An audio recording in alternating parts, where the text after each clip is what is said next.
India fifth largest economy तो है, लेकिन India third most powerful country of this world है।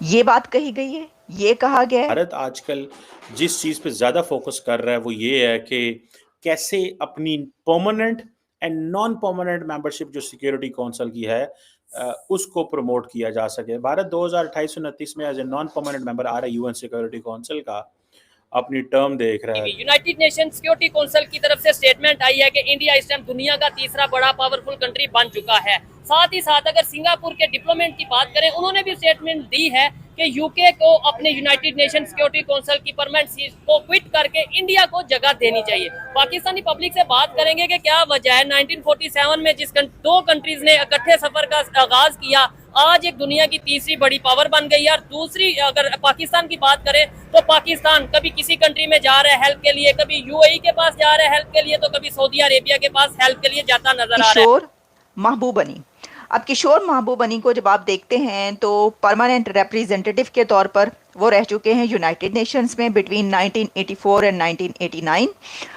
फिर इसके अलावा वो 1984 से 1998 से 2004 तक भी रहे, और president of the United nation security council वो बिटवीन 2001 एंड 2002 रहे।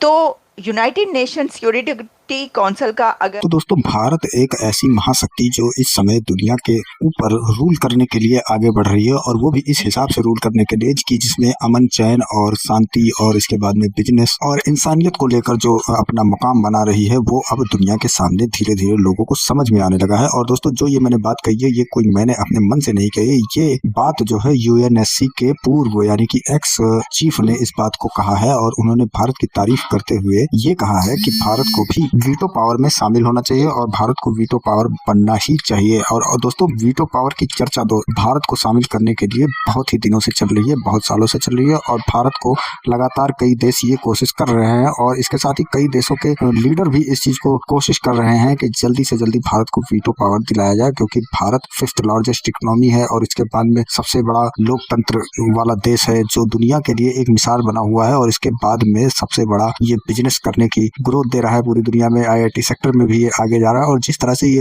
विकास कर रहा है उसको देखकर दुनिया को ये समझ आ रहा है कि अब वीटो पावर को में इसको भारत को भी शामिल करना चाहिए, ताकि भारत भी इसका हिस्सा बन सके, और सभी देशों को, जो भी देश कमजोर हैं और जो भी देश इस तरह से दबंगई टाइप के जो कर रहे हैं, उन सबको कंट्रोल करने में भारत भी सहयोग प्रदान कर सके, क्योंकि अब भारत की इकोनॉमी उस हालात पे पहुंच चुकी है कि वो बड़े से बड़े देशों को भी एक बार टक्कर देने में कामयाब रहेंगी और उनको जो है सबक सिखाने में काम आएंगी। लेकिन अब वही पाकिस्तानी मीडिया और चाइनीज मीडिया और चाइना के लोग और पाकिस्तान के ये जो सरकारी लोग हैं, ये सब ये नहीं चाहते हैं, ये कतई नहीं चाहते हैं कि किसी भी सूरत में भारत वीटो पावर बने, और भारत अगर वीटो पावर मिल गया तो वीटो वाले देश इसके प्रोटेक्शन के लिए आगे खड़े हो जाएंगे, और जो ये लोग भारत के अंदर घुस के भारत को बर्बाद करने की नई नई तरीके और नए नए हथकंडे जो अपना रहे हैं, वो इनका फेल होना शुरू हो जाएगा उसी दिन से। और जब किशोर महबूबानी जैसे लोग भारत को वीटो पावर में शामिल होने के लिए सपोर्ट करते हैं, यूएनएससी के ही एक्स चीफ लोग जब इस बात की सपोर्ट करते हैं, तो इन लोगों को लग जाती है मिर्ची, क्योंकि ये नहीं चाहते हैं कि अगर भारत इस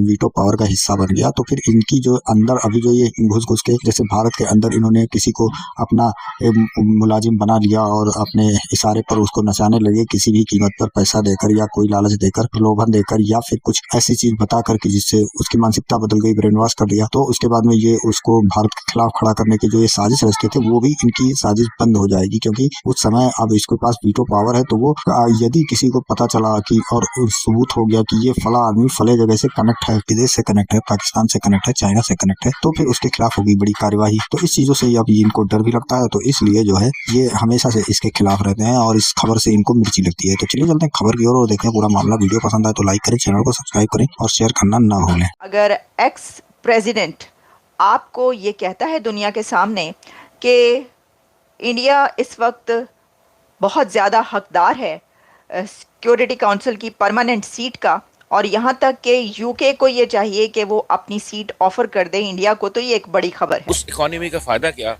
जहाँ पे आपके 50% लोग सड़कों पे सोते हो? इस चीज को कोई नहीं देखता। अक्सर लोग बात करते हैं जी इंडिया की इकोनॉमी, इंडिया की इकोनॉमी। व्हाट इंडिया की economy? What is economy? Economy ये होती है कि लोग खुशहाल हो, इंडिया की क्या इकोनॉमी है, वहाँ पे वॉशरूम तक नहीं है। इंडिया ने हमारे इंडिया को छोड़ दो यार, इंडिया क्या है? इंडिया आपको नहीं लगता कि आज दुनिया की पावर है? इंडिया तो ये कहता है कि इंडिया में जुल्म हो गया, कश्मीरियों पे जुल्म हो गया। जुल्म तो हर तरफ हो रहा है, आपके साथ पाकिस्तान में नहीं हो रहा। ठीक है, चले चोलिस्तान में, बलूचिस्तान में चले जाए तो फिर वहाँ जुल्म नहीं हो रहा। जो ज्वाइंट कम्युनिके नरेंद्र मोदी का और प्राइम मिनिस्टर वोंग का आया है, उसमें आप देखिए वो बड़ा इंपॉर्टेंट कम्युनिके है। उसके अंदर बात की जा रही है freedom of navigation and overflight above the South China Sea. अच्छा, जब प्राइम मिनिस्टर मोदी थे वहां पे ब्रुनेई दारुस्सलाम में, तो वहां पे ये तो बात उन्होंने डिस्कस की कि जो यूएन लॉज के तहत, यूनाइटेड नेशंस के तहत जो लॉ ऑफ सी है उसके तहत चीजें की जानी चाहिए, लेकिन ये ओवरफ्लाइट वाली बात उन्होंने डिस्कस नहीं की थी। ठीक है, सो इट मींस कि जिस जिस मुल्क को जो जो चाहिए होता है, जैसे जैसे उसके साथ इंगेज होना होता है, भारत उसके साथ इंगेज करता है। पूरी दुनिया में देखिए जितनी भी एसेसरीज यूज हो रही हैं वो अब इंडिया ने लॉन्च कर दी। पहले चाइना की हम करते थे, हवावी कंपनी की, उसके बाद इंडिया आ गया है। अब इंडिया ने चाइना को कम्पीट करना शुरू कर दिया आईटी की इंडस्ट्री। इंडिया तो one of the fastest country जो कि इस टाइम जीडीपी पे खेल रही है और इकोनॉमी के ऊपर बहुत ज़्यादा फास्ट उसकी इकोनॉमी चल रही है। लेकिन मुझे ये चीज़ समझ नहीं आती कि why we are talking about India, why we are talking about India. आप यहाँ पे मुझसे बात कर रही हैं इंडिया के बारे में, why we are not talking about Pakistan. तो बीइंग अ हिंदू, वो ये बात कर रहे हैं कि एक हिंदू होने के नाते उन्होंने इंडिया को प्रेफर किया है या इंडिया को सपोर्ट किया है। और साथ में एक और चीज़ भी, और वो ये है कि वो सिंधी भी हैं। एग्जैक्टली जब पार्टीशन हुई थी तो उनकी फैमिली सिंध से थी, और सिंधी डिस्प्लेस्ड फैमिली जो है वो कही जाती है उनकी। तो उन्होंने जो है ये बात की है, वो सिंगापुर में ही बॉर्न हुए, to Sindhi speaking Hindu family who were displaced from Sindh province during the partition of India. तो कहीं ना कहीं से ताल्लुक पाकिस्तान से भी जाके जुड़ जाता है, लेकिन बात यह है कि हम ये नहीं कह सकते कि जी वो हिंदू हैं इस वजह से उन्होंने सपोर्ट किया इंडिया को, या फिर वो क्योंकि पार्टीशन में जो है उससे पहले उनकी फैमिली वहाँ पर थी तो इस वजह से उनका कहीं ना कहीं से उस एरिया से, तो इसलिए उन्होंने इंडिया को सपोर्ट किया है। ये हम उस वक्त कह सकते थे या कोई कि अगर इंडिया की इस वक्त जो हैसियत है वो ना होती, आराम से अचीव कर लेगा और इसमें कोई शक नहीं, क्योंकि वहाँ के इतने आईटी एक्सपर्ट बैठे हुए, यहाँ के जो आईटी एक्सपर्ट है वो पाकिस्तान से भाग जाते हैं, क्योंकि यहाँ पे जो है ना उनको वो सिक्योरिटी नहीं फराहम की जा रही थी। इस वजह से वो पाकिस्तान से निकल जाते हैं जो आईटी के जो काम रिलेटेड काम करते हैं, क्योंकि जब उनके अकाउंट में एक भी ट्रांजेक्शन हो जाता है तो पाकिस्तानी इदारे उनके ऐसे पीछे लग जाते हैं, क्योंकि बड़ा मुजरिम है हमारे मुल्क में। कौम है हमारी तरह भेड़ बकरियां नहीं है ना, नहीं चोर नहीं है। अच्छा, वहाँ चोरों की हुकूमत नहीं है, एस्टेब्लिशमेंट की हुकूमत नहीं है। हम तो कहते हैं उधर जो मोदी है, इंडियन प्राइम मिनिस्टर मोदी है, वो बहुत जुल्म करते हैं, ये है वो है। भाईजान मुसलमान यहाँ से अच्छे हैं।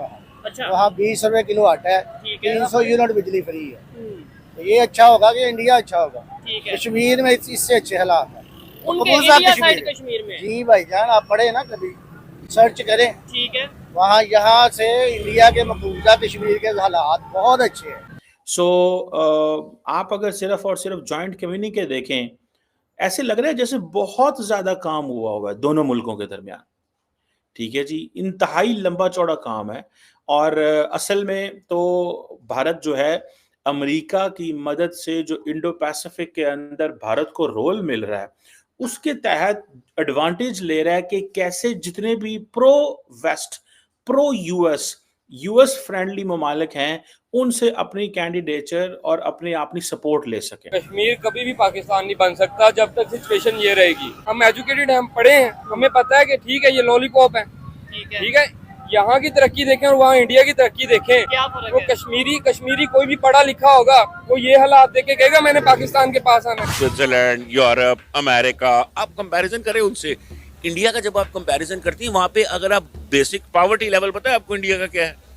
पावर्टी लेवल इंडिया की अभी भी पर कैपिटल इनकम पाकिस्तान से कम है, ठीक है ना।